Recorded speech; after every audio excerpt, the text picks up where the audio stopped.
So hello friends, मेरा नाम है नरेश और मैं आज आपके लिए लेकर आया हूँ क्लास 11th का चैप्टर नंबर 2 जिसका नाम है we are not afraid to die if we can all be together. जिसका मतलब है हम मरने से डरते नहीं हैं अगर हम सभी एक साथ हैं तो, जो कि लिखी गई है गॉर्डन कुक एंड एलान ईस्ट के द्वारा। तो इस कहानी में लेखक अपनी रोमांचकारी यात्रा के बारे में बताते हैं तथा वह समुद्र द्वारा पूरी दुनिया का चक्कर लगाना चाहते थे, ठीक वैसे ही जैसे कि कैप्टन जेम्स कुक ने कर दिखाया था, जो कि एक प्रसिद्ध समुद्री यात्री थे। लेखक ने इस रोमांचकारी यात्रा का आरंभ जुलाई 1976 में कर दिया।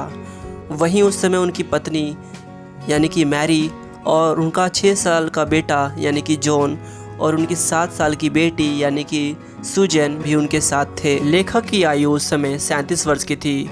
वहीं वह पेशे से एक व्यापारी था तथा ये अपनी यात्रा उसी तरीके से पूरी करना चाहते थे जैसे कि कैप्टन जेम्स कुक ने 2 वर्ष पहले किया था। इस लंबी यात्रा के लिए उन्होंने 23 मीटर लंबी एक किश्ती यानी कि एक नाव बनाई और ये लकड़ी से बनाई गई थी।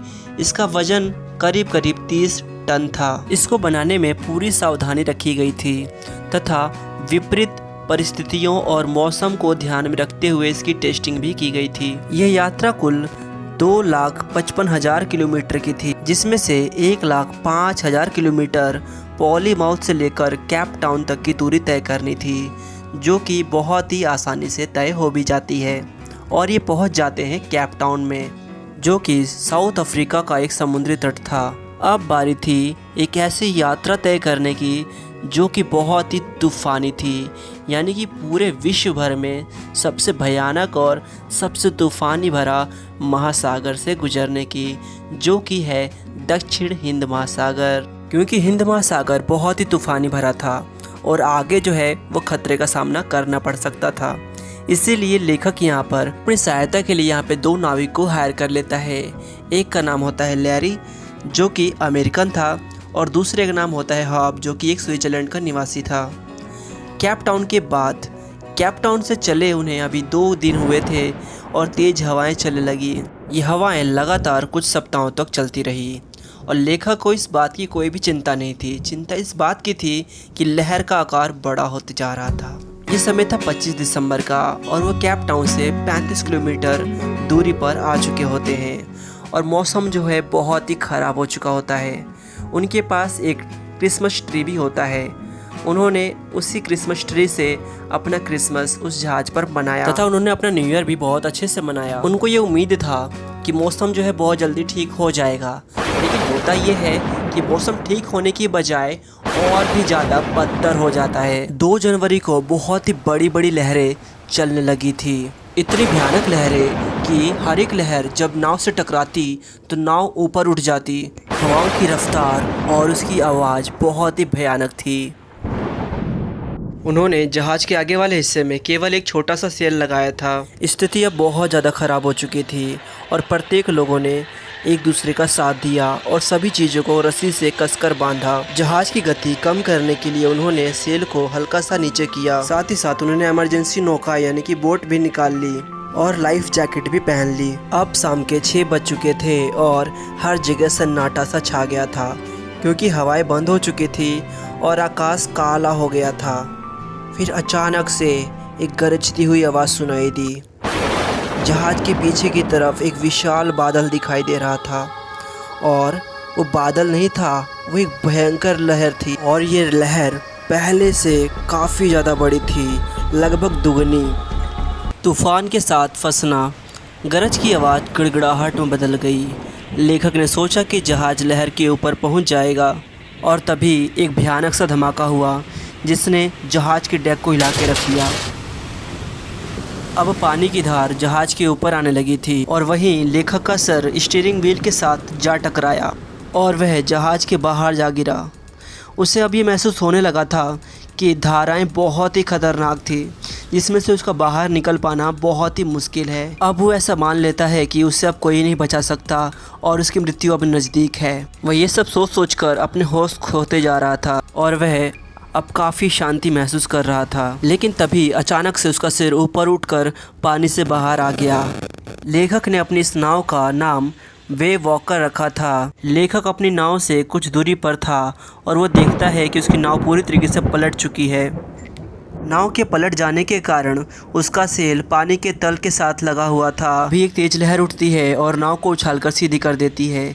लेखक के साथ बंधी जीवन रक्षक रस्सी अभी भी जहाज के साथ बंधी हुई थी। अब लेखक को बहुत ही संघर्ष करना पड़ रहा था। उसकी बाईं तरफ की पसलियां टूट गई, उसके दांत टूट गए थे, उसका मुंह खून से भर गया था, लेकिन किसी भी तरह वो स्टीयरिंग व्हील के पास पहुंच गया और उसने जहाज पर कंट्रोल बनाया ताकि अगली लहर से बच सके। अचानक फर्श में बने छेद का ढक्कन खुला और उसकी नज़र अपनी वाइफ यानी कि मैरी पर पड़ी और वो बोल रही थी, हम डूब रहे हैं, नीचे का फर्श टूट चुका है और उसमें पानी भर रहा है। लेखक ने मैरी को स्टीयरिंग व्हील संभालने को कहा और वह खुद देखने के लिए नीचे चला गया ताकि पानी को रोकने के कुछ उपाय ढूंढ सके। तूफान के साथ संघर्ष। जब वो नीचे आया तो उसने देखा कि लैरी और हब दोनों मिलकर पानी को बाहर निकालने की कोशिश कर रहे हैं और टूटी हुई लकड़ियों के टुकड़े हर जगह लटक रहे थे। जहाज का दाईं तरफ वाला भाग अंदर को पचका हुआ था। लेखक उस समय देख पा रहा था कि कपड़े, क्रॉकरी, चाट, कनस्तर और खिलौने सभी पानी में तैर रहे थे। लेखक कुछ तैरता और कुछ घसीटता हुआ बच्चों के कैबिन में पहुंच गया। क्या तुम ठीक हो? उसने पूछा। हाँ जी, उन्होंने जवाब दिया, लेकिन सीयू ने कहा कि उसके सिर पे थोड़ी सी चोट लग गई है तथा उसकी आंखों पर एक बड़ी सी सूजन भी आ गई थी। लेकिन लेखक के पास उसकी चिंता करने के लिए कोई समय नहीं था। उसे उस छेद को बंद करना था जहां से पानी अंदर आ रहा था और अगर ऐसा ना हो पाता तो जहाज पूरी तरीके से पानी में डूब जाती। कैबिनों के आसपास कूड़ा करकट तैर रहा था। इसने पंप को जाम कर दिया था। बिजली से चलने वाले पंप भी काम नहीं कर रहे थे और इसमें शॉर्ट सर्किट हो गया था।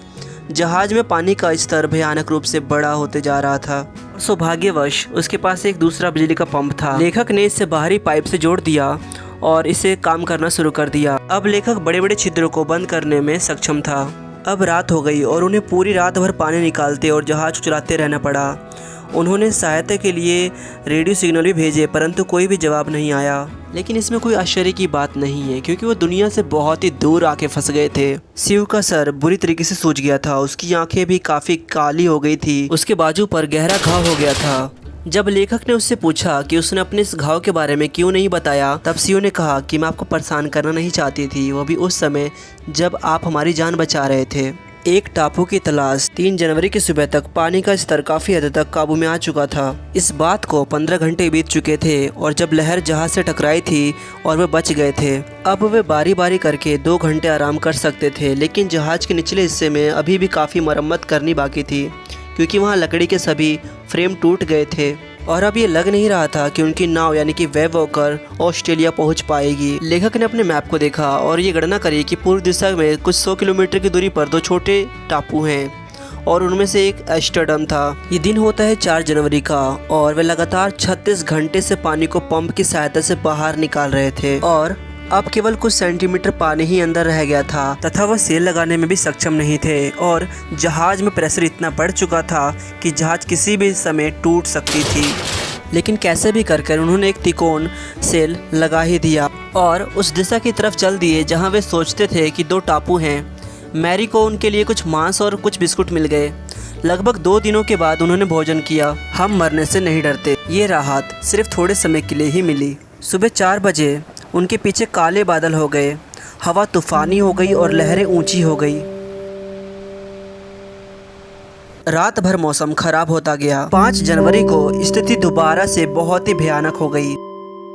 लेखक बच्चों को सिंपैथी देने के लिए अंदर गया। तभी जॉन ने पूछा, डैडी क्या हम मरने जा रहे हैं? लेखक ने उसे तसल्ली देने की कोशिश की कि वह जल्दी यहाँ से निकल जाएंगे और इस पर लड़के ने कहा, डैडी हम मरने से नहीं डरते यदि हम सब एक साथ हैं तो।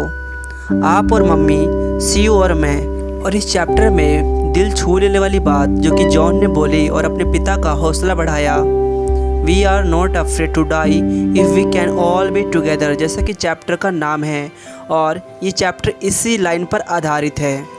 लेखक उसकी बातों का उत्तर ना दे सका। उसने उसके पास जो कुछ भी था उसने समुद्र से लड़ने का निर्णय कर लिया।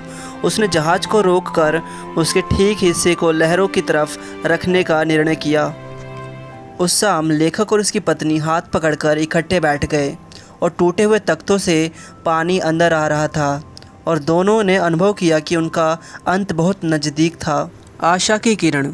6 जनवरी की सुबह उनकी नाव यानी कि वेव वॉकर तूफान से बाहर आ गई। हवाएं अब धीमी पड़ चुकी थी। लेखक अपने चार्ट रूम में गया और चार्टों का अध्ययन करके उसने गणना की कि वह केवल इतना ही जान पाया कि 1,50,000 किलोमीटर चौड़े सागर में वे एक 65 किलोमीटर चौड़े टापू को ढूंढ रहे थे। जब लेखक और उसकी पत्नी गणनाएं कर रहे थे, सीयू यानी कि उनकी बेटी उसकी तरफ दर्द से कराहती आई। उसके सिर का बायां भाग अब बहुत ही सूज गया था। उसकी काली आंखें दरारों की भांति तंग हो गई थी। सीयू ने लेखक को एक कार्ड दिया जो उसने बताया था। इस पर लिखा था, ओह मैं आप दोनों से कितना प्यार करती हूँ। यह कार्ड आपका धन्यवाद करने के लिए है और आओ हम बेहतर की आशा करें। दोपहर के लगभग 2 बजे लेखक डेक पर गया। उसने लैरी से जहाज़ को 185 डिग्री घुमाने को कहा। उसने उससे कहा कि इस रास्ते पर जाने से उसे आशा है कि वे लगभग 5 बजे तक उस टापू पर पहुंच जाएंगे। फिर वह नीचे जाकर अपने कैबिन में ऊँघने लगा। किनारे लगना। जब वह जागा तो शाम के 6 बजे थे। उसने सोचा कि जिस गति से वे जा रहे हैं वे निश्चित रूप से टापू को ढूंढने से चूक गए होंगे। तभी जॉन अंदर आया। सीयू उसके बिल्कुल पीछे थी। क्या मैं आपके गले लग सकता हूँ? जॉन ने पूछा। तुम मेरे अब गले क्यों लगना चाहते हो? लेखक ने पूछा। क्योंकि आप इस दुनिया के बेहतरीन डैडी और कैप्टन हो, जॉन ने उत्तर दिया। आज नहीं जॉन, मुझे डर लग रहा है, लेखक ने कहा। क्यों? आप अवश्य ही हैं। आपने टापू ढूंढ लिया है, सीयू ने कहा। क्या? लेखक ने चिल्लाया। वे बाहर हमारे सामने हैं, उन दोनों ने कहा। लेखक भागते हुए डेक पर गया। वह स्टेडम द्वीप का पूरा बाहरी भाग देख सकता था। वह ज्वालामुखी पत्थर से बना एक बेकार सा टुकड़ा था और इस पर पेड़ पौधे ना के बराबर थे। लेकिन ये उनके लिए दुनिया का सबसे सुंदर आइलैंड यानी कि द्वीप था। उन्होंने रात के लिए वहाँ लंगर डाल दिया। अगली सुबह द्वीप के सभी 28 निवासी खुशी से चिल्ला दिए और उन 28 लोगों ने उनका बहुत ही प्यार से स्वागत किया। और यहीं पर इस चैप्टर की एंडिंग हो जाती है। आशा करते हैं आपको हमारी वीडियो बहुत ही पसंद आई होगी और अगर आपको वीडियो पसंद आई तो चैनल को सब्सक्राइब, लाइक और शेयर करना ना भूलें। साथ ही साथ इस चैप्टर के हम कुछ इंपॉर्टेंट क्वेश्चन आंसर भी लेकर आए हैं जिनके आप स्क्रीनशॉट ले सकते हैं।